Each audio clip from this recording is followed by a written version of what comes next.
comments. Mm-hmm. All right, we're going live. All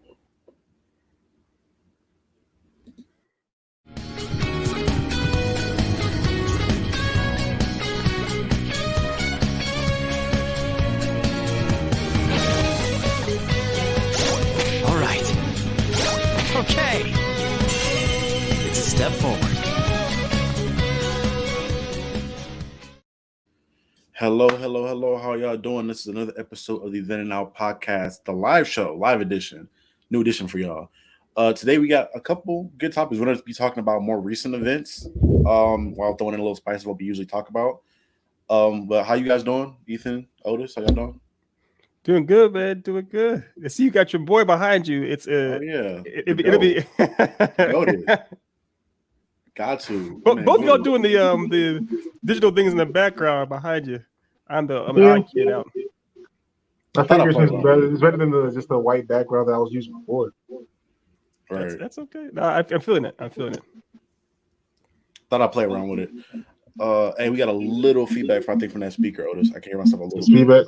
Yeah, a little bit, but not too bad. There But we go. today for the topic we did today, obviously recently images of the new costumes for Batgirl and Sasha Callie, Supergirl have been announced. Well, not even announced; they just been leaked. Oh, they look like they're leaked photos, but we No, pretty sure they're that the legit. studio, No, the backer one is legit. That's not a leak. That's an actual. yeah, the Sasha one I think is a leak, but they say it's a leak, but I'm pretty sure the studio let that go. I doubt those major studios let anything really leak without approval. Right. But first off, so I'm gonna flash these images of these suits on the screen. I want you guys' initial thoughts and opinions. Maybe if you guys, I don't know if you guys have seen them yet, but we'll start with the Batgirl one. Off the top of my head, the costume one, I don't necessarily like how bright it is. And then two, I watched the video where this guy kind of talked about it, and I tend to agree with women characters. They tend to like make them not look feminine, if that makes any sense. Like if you look at like a Henry Cavill Superman suit, the entire suit accentuates the male figure. It makes him look as masculine as possible. But it feels like with some of these women's suits that the DC characters are kind of making outside of like Harley Quinn, which she doesn't really wear a suit, they're like not really accentuating women figures at all. They're just kind of like making them androgynous. That makes any sense? Like if you didn't know that was a woman in there and you didn't know it was Batgirl, you could mistake her for.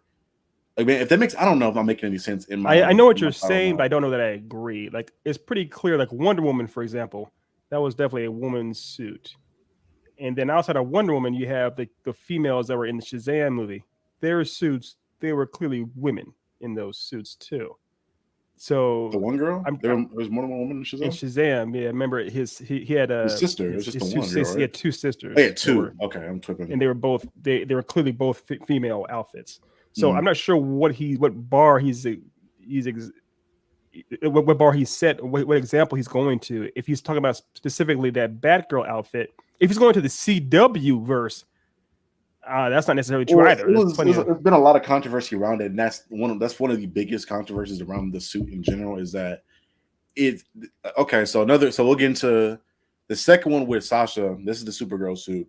It's kind of like a similar thing where like it's bulky on her. I'm never a fan of fake abs on suits anyway. Like that's one reason why I hate the Affleck suit. I don't really like it because of the fake muscles. But it's like bulkier on her. Like you've seen her in her figure because I think she got a lot of her fame and a lot of her recognition for being on The Young and the Restless, and that's when she got her Emmys or whatever. And you see her figure on there. She's not like that bulky on there. Maybe she put on a lot of weight for the and got swole for the role, but I doubt that. I think that's majority of the suit. But the suits seem to like they don't seem to form fit like with the male suit. Wonder Woman, like you said, is a great example, but recently it seems off to me. I don't even know how to explain it. And I'm not saying that. But that Batgirl outfit, she seemed like she was smaller. And another thing, we're in a world where everyone's trying to be quote unquote super woke. So if you have a woman that's wearing an outfit where it shows off some skin or it seems too skin tight or it looks too form fitting, you're gonna get backlash from people say, "Oh my gosh, you're trying to make it look too sexy." Think about Black Widow, how much shit she got for over the years for her outfit looking too sexy, looking too tight. So it's you're damned if you don't. And And I think that Batgirl outfit doesn't quite work because it looks too boxy. It doesn't look like it's actually really. For anybody that hasn't seen it, we'll just go back up for a second. Yeah. What are you thinking, Otis? Well, I think he has his audio off right now. But he's trying to get the game going. But yeah, I think that's what, as far as like with the suit, like you said, it looks boxy. And with like you said earlier, with this was the Black Widow example, with the women looking more, I won't even say skimpy. They're embracing their sexuality. Like again, with the Henry Cavill thing, Homeboy has the hugest like bulge in the world. Like you see his dick print the entire time in that suit. So the men and their costumes are always like overly, like they accentuate their masculinity in a sense. But with the women, when they do that, it's like a whole backlash. I don't get that. And I'm not saying you have to have like, I don't need to see titties out or like they being like leather, like skin tight leather. But I'm just like, I don't like it. Like, why can't a woman look like a woman and that not be an issue? Like, I'm not gonna lose my mind and think it's softcore porn if I see a woman figure. I can control myself enough for that. I feel you. I think it's a balance. Like if someone was saying that the outfit looks like it was made at home, which kind of is on brand for the character. I get that, but at the same time, you kind of want things to be there to be some presentation to it. Now, are we going to cut to? For those who know, Otis is actually playing a game right now. We're going to go ahead and bring up that game, I guess. I think he maybe still setting it up. Okay, still setting it up. But let's get through these comments out the way real quick. What up, Craig? There he is. Can you guys hear me? Yeah, we can hear you now. Okay. All right. Yeah, Otis is playing a DC Universal. I had to adjust a few things, but we're getting there. We're good. I think probably, hopefully. What up, Craig? Yeah, Dick Prince did come up. My bad. That was a part of the conversation. There's no right time to come in for that. Yeah. Hoochie Coochie Man back in the building. What up, dog? What it is? It's good, Cardi. I gotta remember how to play this game again. Like, I have no memory. Once I beat it, I stopped playing it a long time, like a couple years ago. For those who don't know, he's playing DC Universe Online. The reason he's doing that is because we're talking about the DC film verse right now. We're testing a lot of gaming stuff we're going to do in the future as far as getting this in streams or whatever. So bear with us. We are beta testing, y'all. I'm sorry, bear. It is what it is. I hope y'all enjoy it. The Batgirl outfit looks like she made it at home, which would be on brand. Like it looks cheap. Like, how do you make a outfit worse than what cosplayers do for fun? Like, that's for the film version too. That's not for TV. That's her film character. Mm. So, which I'm not mad at it because, like you said, it's her first costume. We've seen in all the movies, like Spider-Man's first costume, the Daredevil one, they all look cheap. So I'll give them that. That's probably their first one. But that doesn't. The thing about it, Dev, if you put the picture back up one more time, it doesn't quite look like it's her first outfit. It looks deliberate. Like there's a cape on there. There's actually like a hood, an actual cowl. That looks deliberate. That makes it. Yeah, that's a full blown outfit. That's not her like Daredevil season 1 wearing the black outfit, kind of black shirt in the hood. That's actual like deliberate. There's a utility belt on there. Like she's come to play, and it kind of still looks, just off. To me, it depends on what point of her career she's going to be in. Like, is this going to be like, it's at year 1 in the post when they put it up.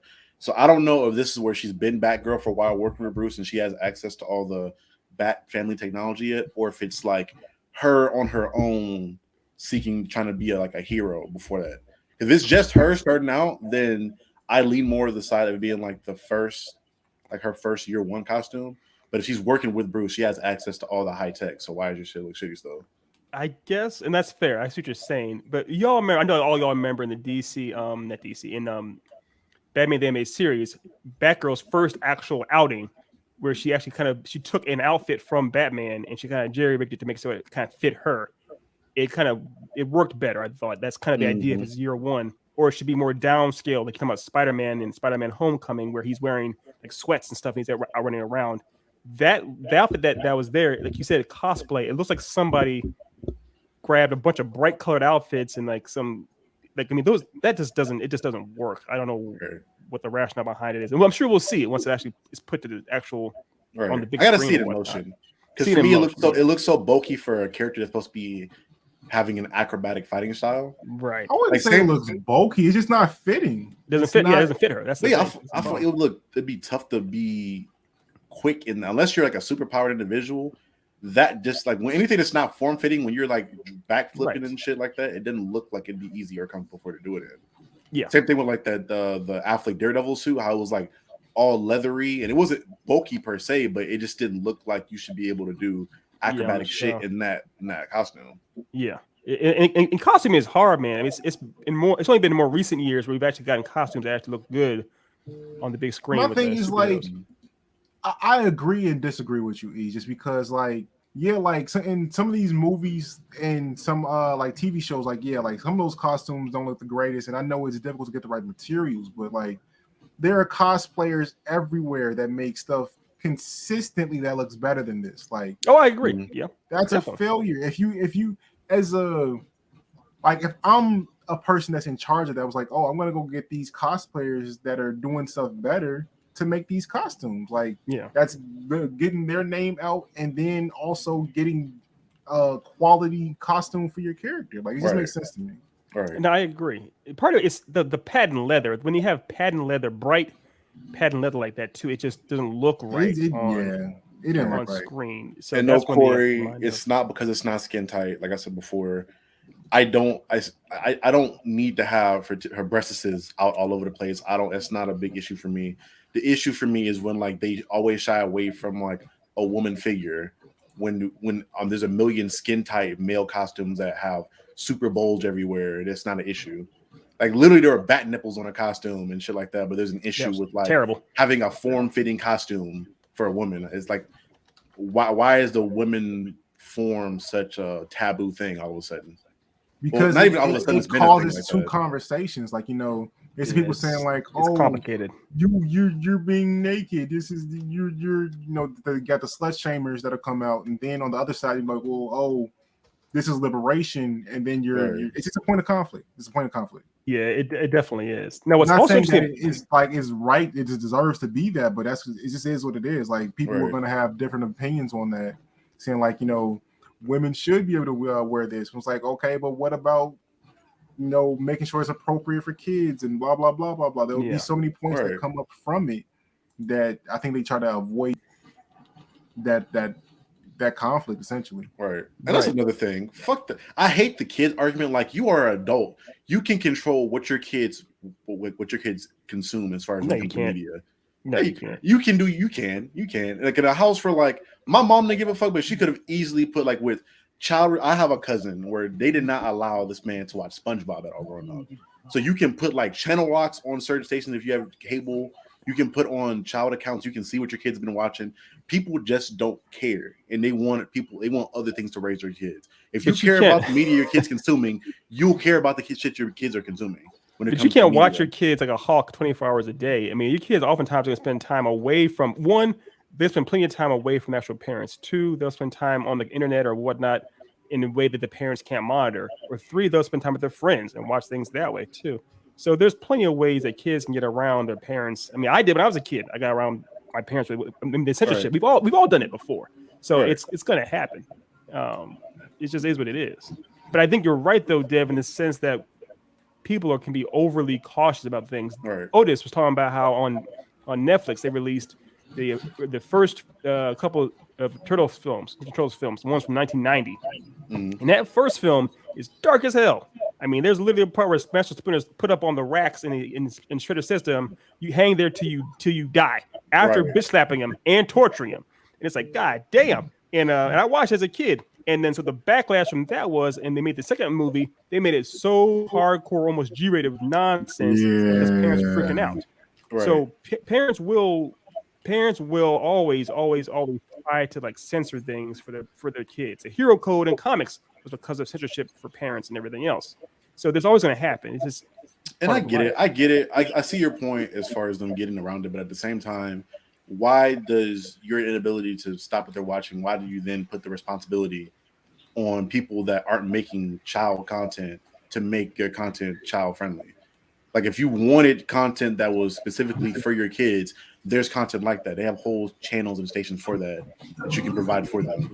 Versus you making something that's not meant to be. Like, if it's PG-13, it's meant for PG-13 people to watch. Don't make me dumb my PG-13 rating down because your child is going to consume it at some point and they're 7. Yeah, but I think they're trying to, like, I mean, obviously, with the heroes of DC, a lot of them are meant to be as kid friendly or as a 4-quadrant, which means it's for male, female, young, and old as possible, like the Marvel movies were essentially. If they're trying to go for that kind of a PG-ish level, they're gonna err on the side of caution more often than not. Right. And it is what it is. And yes, And Craig, the DC, Otis will always choose to be a Bowman. Yes. Yeah, pretty much. But continue. No one's surprised by that. I actually did have a couple other characters that weren't Bowman that I have on this. Was like, I want to pick the Bowman. I want to pick that one. Always. Yeah. What were you saying though, Ethan? You finished your thought, my bad. No. I was just saying that people are going to, because the Marvel movies were so successful, and the Marvel movies had that 4-quadrant appeal, and it went for men, women, young, and old. And DC wants to cash in on getting the most money, the most bang for their buck. When it comes to their franchise, the biggest franchises, odds are they're going to try to lean towards making them as family friendly on some level as possible. I know that the Snyderverse was not that way, but some of the other ones in DC are, and it seems like this may be leaning towards that more so. All right. Well, okay. That's I see what you mean. I see your point. But the transition into a next topic, another modern topic that happened pretty recently, Microsoft acquiring Activision and Blizzard and I think King. Those 3 studios were the big 3. There's a bunch of minor ones underneath those that they acquired also. How do you guys initially feel about this? I know some people are like, oh, they're going to make Call of Duty exclusive, or this still not. I don't know. For me, I still don't see them making Call of Duty exclusive because that's a lot of money they're going to lose from people that are predominantly on PlayStation and other consoles and other platforms. And that's agreed. I don't see that happening. But I personally see them just making the Game Pass just more of a thing now that you have not only like AAA titles like Call of Duty, but you have mobile games now like Candy Crush or whatever else King Studios have developed as far as when it comes to mobile games.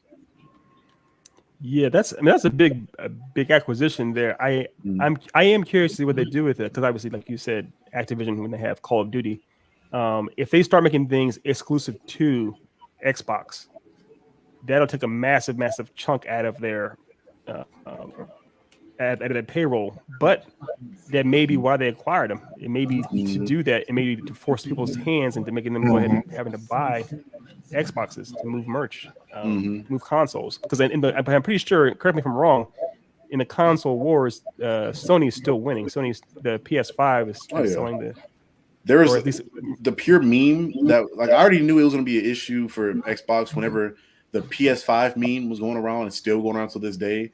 Like, people, it's whenever something's memed, it's this free popularity, and people the PS5 is just mystified as this elusive thing that nobody can get their hands on, which to this day you still can't really get your hands on unless you know somebody. Yeah, but I'm not sure. Is the Xbox Series X, is that I feel like that's still selling pretty well, or it's hard to get a hold of too, right? I mean, they're more accessible than the PS5 for sure. They're more accessible. Yeah, I feel like I could go to Best Buy at some point and find one relatively easily if I could, if I wanted to. Yeah.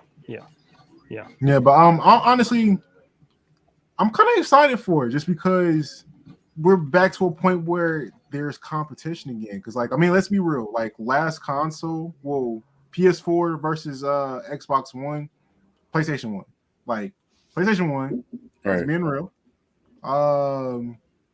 And I feel like game developers got kind of lazy knowing that, like, it was slighted that way. They just said, like, oh yeah, so now that we have competition again, I feel like we're going to start seeing the best out of gaming, the best out of gaming services, the best out of exclusives. Like, I think they're going to push each other to another level, and I think they'll make for better years for gamers going forward. I mean, we're going to spend a lot more money probably, but yeah. See, the tough thing for me, I think kind of the opposite, at least for the Xbox side. I think they're leaning towards getting the average gamer to get Xboxes. When you look at somebody like us as like adults, we're more of an anomaly because, one, we love gaming to a certain extent that we're willing to like buy a PlayStation, like we want to play all the games. But if I'm like a mom with kids, or I'm a gamer that's like not even into gaming that much, the Game Pass seems really attractive to me at that point because it's a bunch of free games I can get because I'm probably only playing the video game like a game like maybe like a couple hours out of the week when I'm off of work or whatever like that. So if I can get a bunch of free games, I'm not really concerned about the exclusive like God of War, things like that. Because again, you probably just don't care that much because you're not as big of a fan of gaming as most people would be. That's the one trick that I think Sony's gonna have to kind of figure out because they have a lot more free games on Xbox, but see, you like do have the better quality though. exclusive. Like because this does appeal to the more casual gamer, this forces Sony to now have to do something to bring those people back. Right. And then Xbox has to respond to that new thing, and they get into a set of like just trying to one up each other, and it just gets us the best product overall. Exactly. Right. That's the idea. Yeah. Competition breeds greatness. I love it, especially for the fans. And so it was, and I know that before, obviously, Corey's mentioning how there was basically the Sony was having a problem producing PS5s for a while, and that's obviously going to still are, and that's hitting up there. That's hurting, of course, the sales too. So eventually, of course, Xbox is going to overtake that market, as it seems like it's doing already. Oh, nigga, I wish they'd buy Microsoft. Please do that so we can get better fucking Assassin's Creed games. Do not keep letting them make shitty Assassin's Creed games. We already know the best Assassin's Creed game is on PlayStation. Here it comes. Stop it. You know what he's gonna say. Anyway, continuing on to topics that matter. You brought it up. I was just, what I'm saying. It's already, I don't know if you guys have heard, but it's already been confirmed by like a couple of sources that like PlayStation is like they're making their version of a Game Pass. Like they're pulling off the PlayStation Plus cards that you would see in the stores, whatever the gift cards. Yes. I think it's Canada. I forget what country it is, but they're pulling those off the shelves now because they're preparing to launch a Game Pass really soon now. Right. And I'm wondering what they're going to put on. Yeah, I heard they're doing that. I'm wondering what they're putting on there because I know I've seen the Xbox. I don't have an Xbox myself, but my cousin has one. And it's their pass, Xbox Game Pass is massive. All the games they have on there. So I don't know if they're going to do all. I mean, to try and match that amount of content, like hundreds of games or something like that. It's insane how much content's on there for that pass. I don't know if Sony's ready to do that. Then how much is the pass? Like the cheapest plan for pass for a month? How much is the oldest? Don't you have one? I think it's like $20 a month. That's not bad. That's not bad at all. Yeah, you get access to hundreds of games for it. Hundreds of games. I mean, you could definitely, because the thing is, if just to have a PSN pass, a Sony or the PlayStation Plus pass is like $25 or $30 every few months. So, no, it's $9.99 a month. Well, it's $9.99, but I'm saying $30. I pay $30 every 3 months for it, so they do it that way. But I feel like paying $20 a month if you're an active gamer may be probably a better deal. Yes, Corey, I agree with you 100%. Nobody asked for Vikings. I'm sorry. Oh, go ahead. No, I was saying do you think guys think they'd be bold enough to put like a AAA title on the PlayStation Game Pass? Like maybe put like a God of War or something like one of the bigger they probably games put on there? every exclusive they've ever made. I wouldn't. No, I mean like a new exclusive, like the every exclusive. Period. I think they'll do that. I think they would do that for sure. You say when God of War Ragnarok comes out, access to their exclusive, so more people can rave about how good they are. Yeah, I'm talking about like when they first came out, like when they that's what Xbox Game Pass is doing now for theirs, so they have to. It does. They're dropping their new titles out as soon as they drop. Brand new titles drop on. Like, that's how it's been for Game Pass for like over a year. Every new like Halo Infinite is on Game Pass. So the brand, okay, that's crazy. So yeah, if they had I'm telling you right now though, if they had a Game Pass for PSN and it was $20 a month, and they dropped God of War Ragnarok their release on there, there'd be nobody that wouldn't get that. All right. Because you probably make more money. They probably make more money in the long run because there's not just that one fee of $60. They're getting a monthly fee of $20 for people that want to play that. So that's probably a smart move. That'd probably be a good smart move. That. It's cheaper on the gamers, and then they're making more money in the long run. And then if they add in the PS Now feature where you don't even have to download the game, you can just stream the games to it too. That's an extra level of convenience. Like, yeah. That could do it. I guess Bobby. Oh, that's spam. Ignore those. Yeah, that's what I say. That's don't put that up. I was like, Murph, is that your cousin? Either? This is the opposite of spam. This is a boy. What up, Big Red? Big Red. Quick story about Mike. He told us how he walked up into a highly exclusive bar in LA. They saw his pretty big giant ass and said, "Come on in, sir. You're welcome." They thought he was a football player. So welcome, football player, to our club. Getting into, I guess, next. So those are all the modern day topics I have for you guys.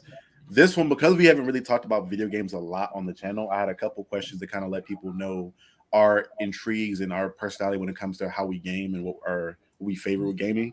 So these questions are going to kind of not be the typical ones you get. So I'm going to start off by your favorite video game grind. What is like a grind you guys remember on a game that it took a while, but once you got it, you were satisfied with like that grind you got at the end? If you don't, I'll go first. Kind of you got time. Then. Yeah. It was Mass Effect 2. So people that don't know, or Mass Effect 2, you really had to grind out resources a lot to upgrade your ship to the max level so you could maximize the amount of your crew that would survive throughout the final mission. That final mission, bodies drop if you don't have your ship ready. And for me, I'm a big story person. I fell in love with the characters on the ship, so I was determined to make sure I had as many people survive as I could. So when I got through my playthrough and I had all my favorite characters survive, I think the only one that really died was Legion. That died on me in that second at the end of the second one. I was really satisfied that I got. Well, you didn't have a choice there. Like it was either him or Tally. Right, and I'm not. Yeah, my dog Tally. She's staying.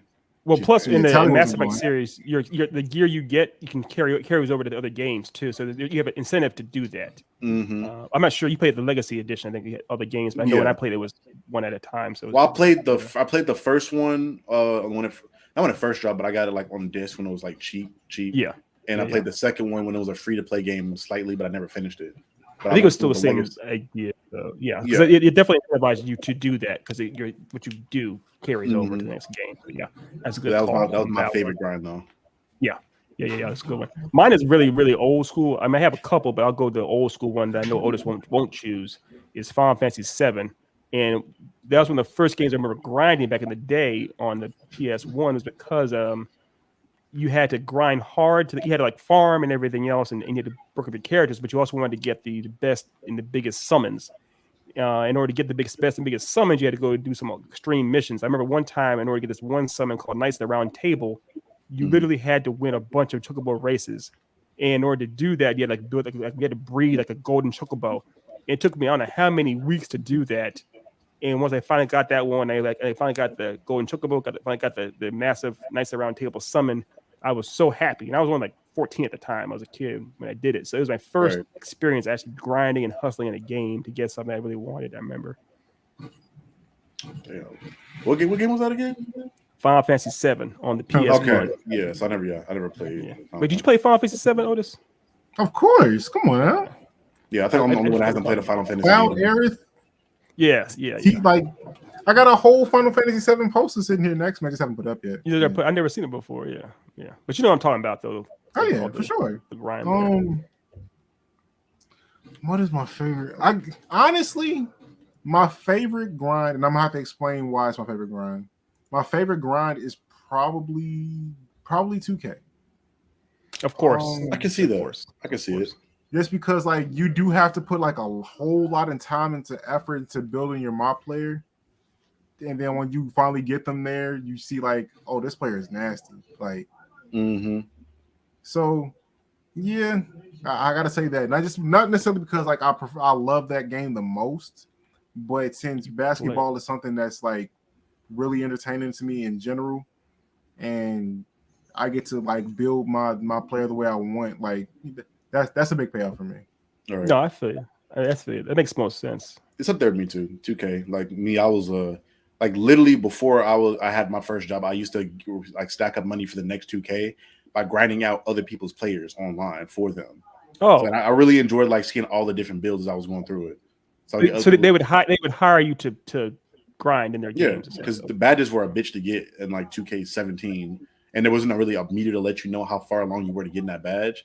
So you just had to keep playing until it gave it to you. So I would play people, like grind out people's players for like $30, whatever, do like 2 people to get the game pre-ordered for the next year, and then just stack up the other money I could after school, whatever, or in the summer times. That's dope. I didn't know you could do that. That makes sense. I mean, I was in college. I wrote papers for the people to get money. Yeah. Yes, Craig. It does count. I feel like any game that you deliberately spend time doing something over and over again, hustling to get either your stats up or gear or money or whatever it is, it counts as a grind in the game. So yeah, we have to address also the elephant in the room. What is wrong with this? I'm still listening. I'm sorry. No, the elephant in the room is Destiny 2. We're actually, before we put this up, Otis was playing Destiny 2, and I recently got into Destiny 2. I know it's been out forever, but that game is all about, it's old school looter shooter in a way. Right. Looter shooters are all just grinds, and Destiny 2 is kind of like the king of those. So yeah, I enjoyed it. gonna start trying to get into it a little bit more, but watching them play this game is making me want to start playing this again.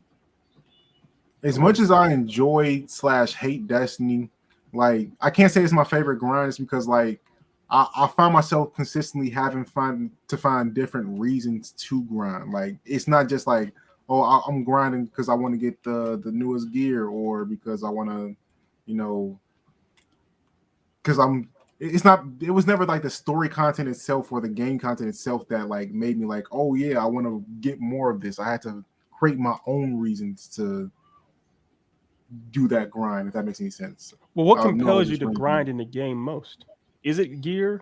Is it weapons? What?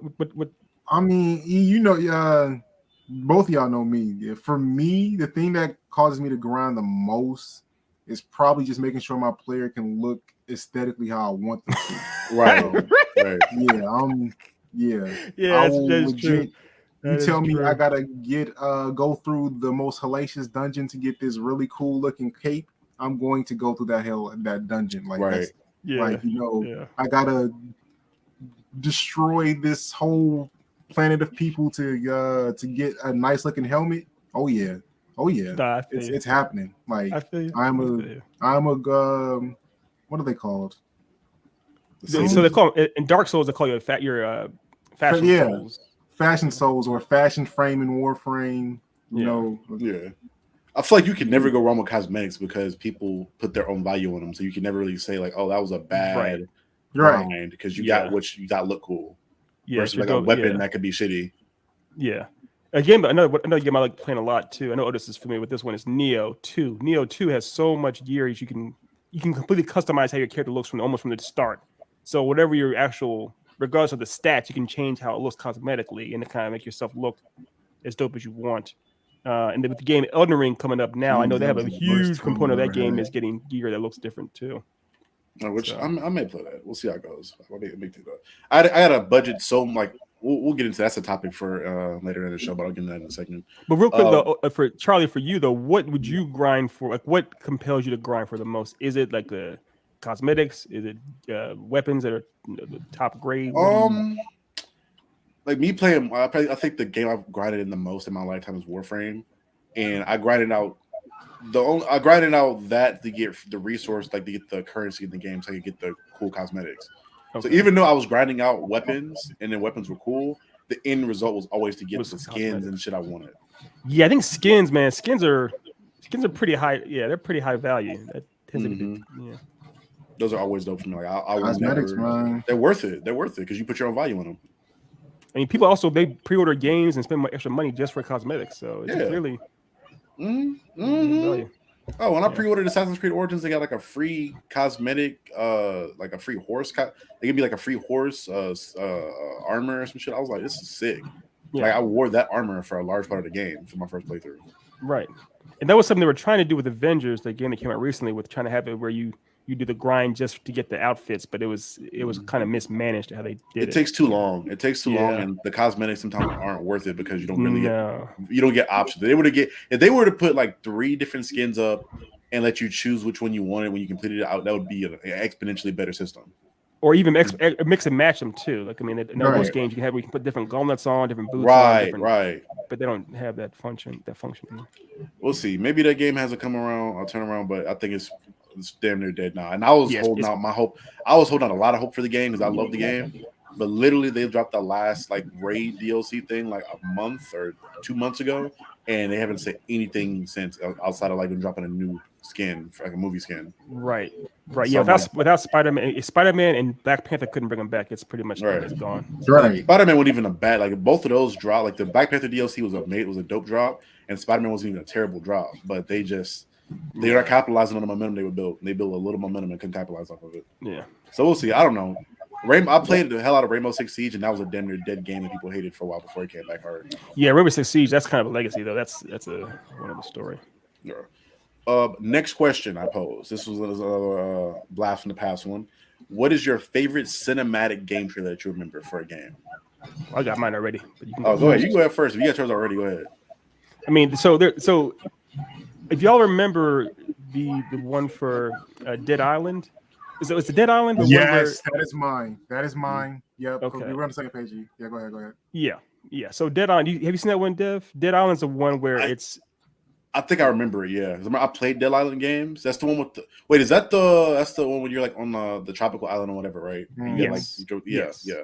In the trailer, it was amazing because there was no dialogue at all, but it played a somber song, and you saw part of the trailer was played backwards. You saw essentially, I think, am I right? Oh, it's like you saw at the when the family was alive. They were showing like it in reverse a little bit. Yes.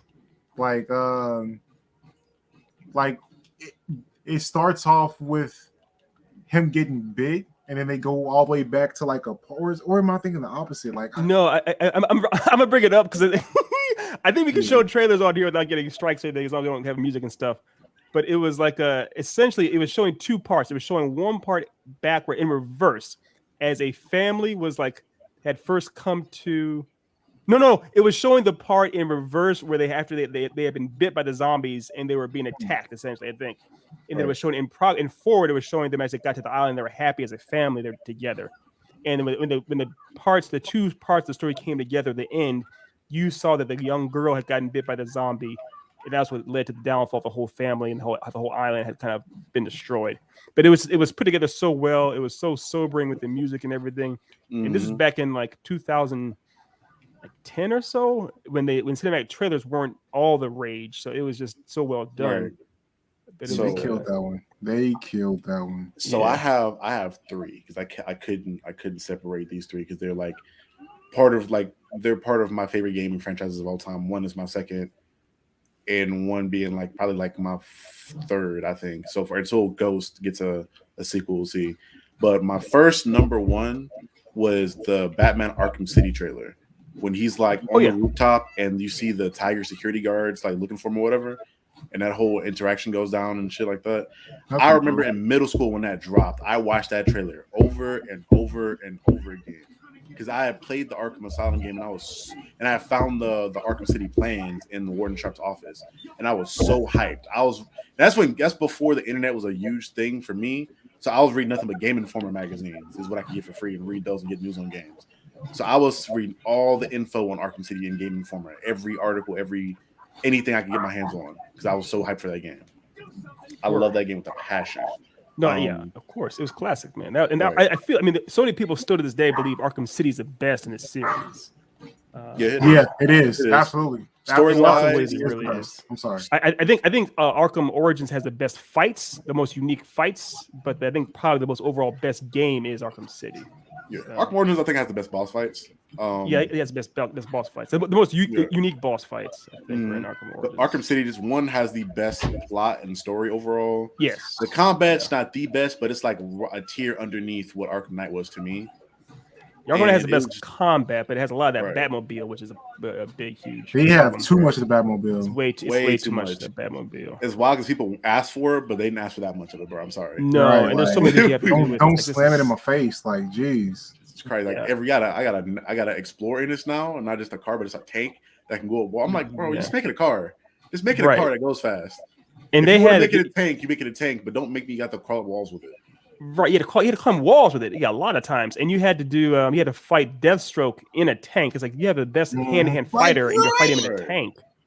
And you know what killed me is that the game before that one in Origins, that Deathstroke fight was probably the best boss fight. That's the best boss fight. And they brought him back just to have it be a tank battle. I'm like, bro, what? Why? What's going on here? So that part two, run it back. Yeah, I have no problem with that. Yeah, do it. Because that's the thing. Rocksteady didn't do Arkham Origins. Imagine a Rocksteady version of that Deathstroke fight. That'd be great. It'd be dope if they could have like almost a Predator type thing where you're like he's sneaking up on you now. Yeah, I don't know. They could have done that in a lot of different ways. That'd have been dope. It almost would have been similar to what Snake Eater, Solid Snake Eater, where there's you remember that game in Metal Gear Solid 3, where you're fighting. There's a part one of the boss fights is against what's his name, Otis, the dude, old man, the end. Ocelot? I think it was Silver Ocelot. I never finished a Metal game, but okay. But there was a sniper, this old ass dude. There's a sniper that was in Metal Gear Solid 3, and that fight is a sniper versus sniper, and he he can hunt you down. Essentially, you're the prey. It's kind of fun how they turned it on its head. Right. Could They do did something that a couple similar. times. They did that with Crying Wolf and Metal Gear Solid In the 4 first also. one, yeah. Right. No, gonna talk about Guns of the Patriots. Oh, yeah. But they had even in the first one they had a part with that part too, though. So what's their name? Silver Fox or something like that did that to you. Right. So they did multiple times. Yeah. So my last two, they're both from the same franchise. This is my second favorite gaming franchise of all time, right behind Mass Effect and Assassin's Creed. And the first one is from my favorite Assassin's Creed game I played in Brotherhood. That whole sequence in which he's like walking through the crowd and people are slowly realizing who he is, but then you have his like assassins taking people out. Which that whole build up for the end when that final conflict was sick to me. Like I honestly would have. I wanted that to be. I want an Assassin's Creed movie about that. Like I want a movie remake of that. That whole thing of you recruiting assassins and building a brotherhood, and that'd have been sick for me. That'd have been sick. I want Assassin's Creed like show. I want Netflix to do an Assassin's Creed show. I want an Exio trilogy. Just give me the Exio trilogy. Yeah, in the same vein as like Arcane or Castlevania or whatnot. Mm-hmm. That's what I want. That'd be sick. I'll take that. Especially after seeing Assassin's Creed Embers and how dope that was, and that was just like like an epilogue story, not even like a whole action-packed adventure. I'm like, if you did that well, bro, give me a show. I need a show or a movie. Right. And my last one being probably one of the best that I've ever seen ever. I think it is my best cinematic trailer ever in Assassin's Creed Revelations. The whole, especially if it hits you more if you're a fan of the series. Which one's Revelations? That's the one where he's in the Middle East and he's in the Ottoman Empire. Oh, okay. In this one, he's like on a boat traveling to Masyaf Castle to get the knowledge keys, the keys of knowledge or whatever. And Ezio's writing a letter to his sister Maria, and it's like a monologue in which it's building intention of the end of Ezio's like adventures of his story almost. Right. And you're getting like a sense of like excitement, but also a sense of like of satisfaction with seeing his his story's coming to an end. And the way they did that, and then the fight scene in that one, again, is so good to the point I want a movie or a show with like that kind of animation. Yeah, hopefully they'll do one soon. Real quick shout out to Craig. I love the pull. Dragon Age Origins. I love Dragon Age Origins. It's also made by same company they made the Mass Effect games. Dragon Age Origins is a great game. They have some amazing grinding in that, but also there's some great trailers for that too. So good pull there. Dragon Age. Also, Gears of War had some great trailers too. Yeah, it did. Even though I never had Xbox, I love watching those. Those are that's way back in the day too. Mm-hmm. Yeah, that's some amazing trailers. Yeah.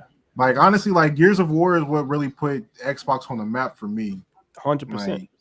That's what moved all the consoles. Was that game?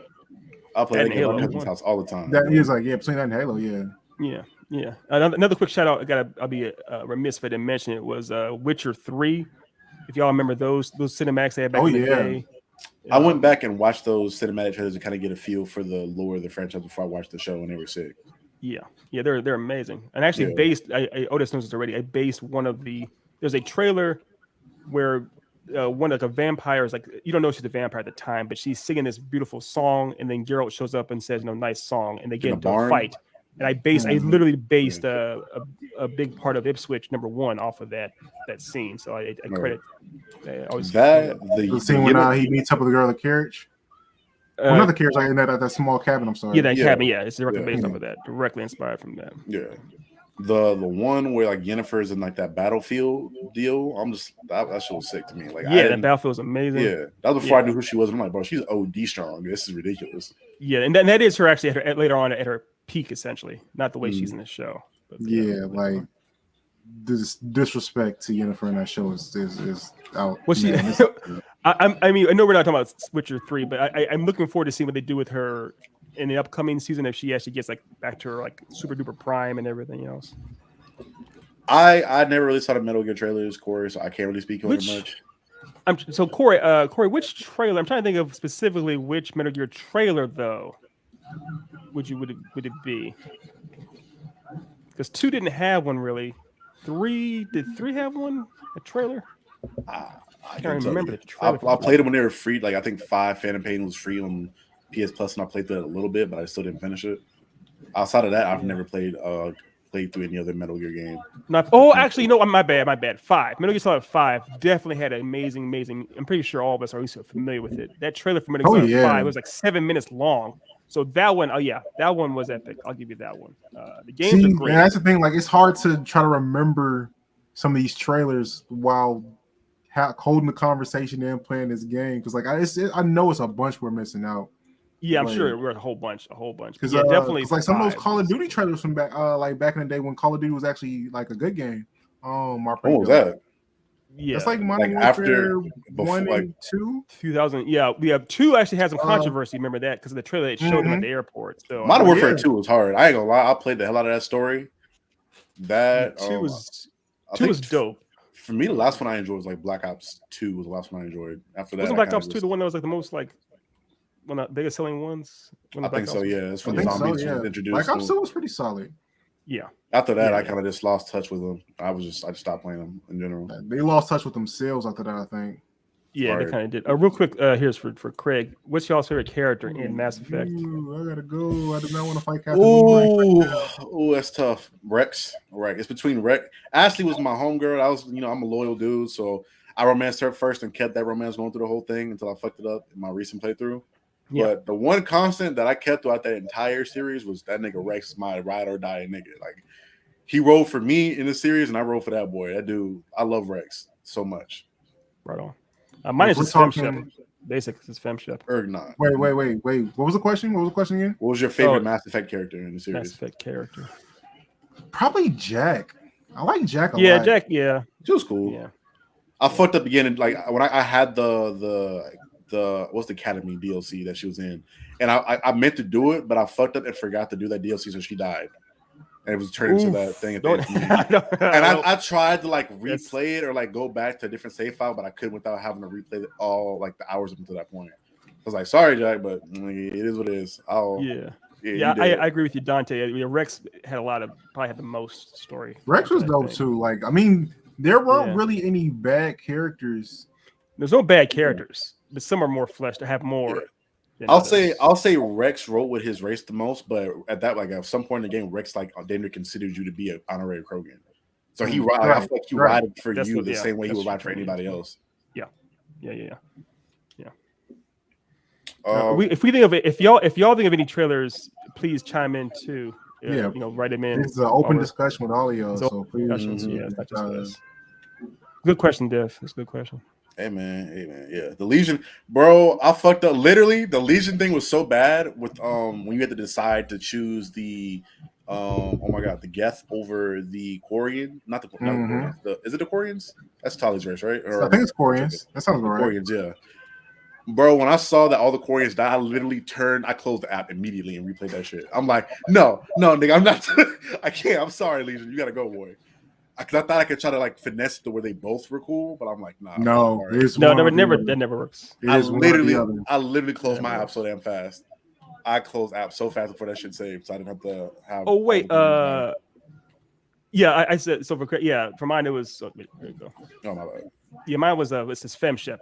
FemShep was my favorite character because I played the first time before with the male shepherd. I was like, this guy is kind of whack. And then someone told me to play as a female, and it changes it. And actually, because of that, it's actually a much better version of the game. I've actually never done a FemShep run. It's the female voice actor was so much better. I don't know what happened, but it's so much better than the dude. So now, anytime that's something I've definitely seen. Like I've seen people do playthroughs of it because there's so many different ways to run the game. Like I'll watch other people's playthroughs to see what they did different from me. And yeah, like she's miraculously better. Like it's like make her the front, not him. I agree. Right. Even though y'all know, we got to say real quickly, they cast Henry Cavill to play Shepard in the upcoming Mass Effect series, which I'm not mad at. Homeboy, I'm not mad at, but he better not play it like the character in the game. But see, the tough thing is though, like there's so many ways you could play it. Like they can kind of just write it how they want to write it. They don't have to follow any particular which I agree they shouldn't. They should follow the Netflix anime. That's kind of fire, right? Yeah. Which the only thing I always played the male shepherd just because I wanted to obviously have that feel of representation. Yes. But the only thing that hurt me is like they had the shittiest beard in that. I got the best option of a full beard I could get. but I was like, damn, this beard is so fucking trash. Games like we talked about this last time with the FromSoft games. Games need to step up their beard game when it comes to like designing characters. Like you want that beard to be straight. The only one that was fire. Handful of games that actually like have like a full character creator was like, you know what, that's solid. And yeah, I can't think of a recent one. And Neo 2 was one of the better ones. Neo 2 was pretty solid. So real quick, talking about this, yeah, actually that was really dope. Yeah. That so was really Final Fantasy VII, the remake trailer, that was a good trailer, but also Corey, the reveal. I mean, I'm sure y'all remember when they revealed that was it E3 or something when they just it wasn't even the full actual trailer, it was the teaser trailer where they revealed Cloud walking out. They saw him from the back, and people lost their minds. People were screaming all over the place. So that was a classic one we had to bring out. We got Final Fantasy VII, the remake. It's definitely up there for that. Yeah, I'll real quick. I'll say Assassin's Creed Origins playing through that shit. They had the most fire beard. That you could have the option of going with dreads or the shortcut. The dreads are fire. I'm like, yeah. AC again is a black dude. Well, he's an African dude, so I guess they kind of Egyptian. Right. Yeah, he's Egypt. Yeah, but they did that shit fire. That was again. I've just finished that game. That's probably in my top 3 Assassin's Creed games I played so far. Between the story, do you put it over Ghost of Tsushima? Like, next topic. Where does Ghost of Tsushima rank in your favorite Assassin's Creed game? So for the next topic, we're going for the games to look forward to. There's a lot of games coming out. It's completely bulldozed past it. Yeah, games coming out. There's a lot of. We kind of talked about it in a previous meeting in preparation for the bag show that there are like so many games coming out that like. Nigga, I'm supposed to save money for this LA trip. I may have to like ride there on a bike, boy, because there's so many games I want to play. And they all drop in like February. It's like what the hell? February, March. That's because like this year is supposed to be like the last 2 years of gaming in 1 year. Yeah, right. Yes. Yeah. I'm literally about to be like, I haven't asked for a birthday present in like 4 years. I'm gonna be like, hey, yo, ma, can I get this game for my birthday, please? Please, can I get it? so what's at the top of your list, though? If your list, Dev, top of your list. Gotham Knights. Now, when does that drop, though? At some point in February, I think late February. It is February. Okay. It got pushed back. It was supposed to be this past month. I think it got pushed back. For 2 reasons. One, me being an Assassin's Creed fan again. Assassin's Creed Unity had one of the best ideas for a mode in the co-op multiplayer assassination mode, where you could go take out a target with your friends. And when that did work, when I was able to play it, it was some of the most fun I had in gaming. Because I was with my homeboys, we were like, all right, I'm gonna take this person out, you draw attention here. Coordinated stealth online is something that really hasn't been tapped into yet that I feel like can be really fucking sick. The aspect of me, like, we're playing that, by the way. Y'all don't have the options. Y'all put that on the list. No, that last one they released. Well, so not the Gotham Knights one. What was the other one? Not the Gotham Knights. The one where it had the Suicide Squad. That Suicide Squad one. Suicide Squad killed the Justice League. That looks pretty good. Yeah, that was one that we definitely plan on playing together. I remember. Yeah. So y'all clock those in. Those are guaranteed. We're playing those together. Yeah. But I'm really excited to see this. To be able to play this. Only thing I'm kind of worried about. I don't know how many. I mean, I'm cool. I like Nightwing, and Damien's cool for me, but I feel like I'd rather run with like somebody else. I don't know why, but who else? I mean, you only got a few options left. You got Tim Drake. Like Damien. It's Damien, Tim Drake, Red Hood, Batgirl, and Dick Grayson are the only ones so far, unless they drop like spoiler or some for DLC or some shit like that coming on, or Orphan. Which honestly, if I get Orphan, I run the fuck out of Orphan. That'd be badass. I'd play with her. I'm for sure running Damien. Give me the katana. What's interesting about that is that all these characters, I mean, they're obviously all in the Bat family. None of them have like powers. They're all a lot of. I wonder if they have the same kind of skills. Well, did you see any of the gameplay trailers when they dropped those? Just the version, just the very first one, so which didn't have that much in it, to be honest. So they had some sort of. It wasn't a superpower per se. But some of the gadgets are really like next level. Like one gadget, I think Batgirl had like a bunch of fucking bats. Okay, so they're very tailored. They're very specific. The gadgets. Yeah, it's more comic-y than it is as realistic as the previous Arkham games. I feel you. Okay, I feel you. Right on. Yeah, I'm definitely up for that. Oh well, I could be wrong. Corey said there's no official date for it yet. But I've heard it got pushed back to this month. I don't know. I could be wrong. But I mean, this way everything's February, so it's a safe bet. But we'll see. Yeah. Otis, what are you looking forward to? So since I can't pick one, I gotta go like a multiplayer one and a single player one. That's fine. So for single player, I'm super excited for Horizon. Because I mean, when is that? That's February, right? For Bowls, you know, like I mean that is a part of it. But that's February, right? Isn't Horizon February? I think so. Yeah. When is God of War drop? Is that February too, or is that God of War? I think that's like. I don't even know like if that's this a couple year. months after Horizon, so I think it's like March or May. Damn. Okay. My bad. Go continue though. I enjoyed her. I enjoyed the story of Horizon. Like I literally went through. I like the story so much. I went and watched like a story, like walk through for like a YouTube video on it. That's what I did. I just watched it. I couldn't play it. I didn't like the again. Bows are cool and I enjoy bows, but a whole game based around them, I really didn't feel it. I wanted an option I couldn't to use do melee. it. I couldn't handle the bow combat, but I watched a whole playthrough of it though. Right. For Otis, that's his crack. That's his crack rock. So that is crack rock. And that's one of the big things that they wanted to improve on is the overall combat in the game. And like from everything that they've shown so far, like they've upgraded it significantly. Like it looks so much better so far than the first one did. So but it's funny. The first one looks amazing. I mean, it's still. I've seen it recently. It's like this still looks amazing now, but it's So they up the level. Like I'll find the trailers and send them to you. E. But yeah. Oh no, I've seen it. Yeah, it does look. You're right. Because I haven't. I actually watched behind the scenes also how they did it. Send them to me because I haven't seen them yet. Yeah, it looks. I don't know how they did it because the last one it kind of pushed. Even though I believe the first one was kind of like one of the first things to kind of move PS4. So it's kind of it was came out early, very early in that generation. It's supposed to show off the next gen stuff, like the capabilities of it with how beautiful. Yeah, they're pushing it even at the time. So it's but the sequel looks even better. The game looked beautiful. I love the music for the game. I love the way it looks. I love the story. I love Aloy as a character. Yeah, there's too much bow combat for me, bro. I couldn't. It wasn't. Maybe if the mobility was a little higher, like I could like backflip and teleport and shit and fire arrows, it'd be cool. But that's what you got to get on the horse for, or on the bison, or the stag. Not even that. I did. I got to that point. Like, I just wasn't feeling it. I guess I'm tripping. I don't know. I wanted to be able to jump in and out of bow combat to like a melee style. That was cool too. But that's just me. It what it is. And the other thing is like the melee combat in that game was subpar. Put it nicely. It needs to be better. So, I understand that if you're focusing your whole game around the bow combat, you're trying to make that as good as possible. I understand it. I get it. Yeah, the bows and the traps. A lot of the traps you put for the giant beasts. Plus, it was the first game of that generation of consoles, so I'm not mad at it per se. It was. I mean, I'm guessing that the multiplayer game you're talking about, Otis, is definitely the Destiny 2 DLC. The multiplayer game is Elden Ring. Okay, yeah. Well, so that would be my game. Obviously, is Elden Ring. Oh man.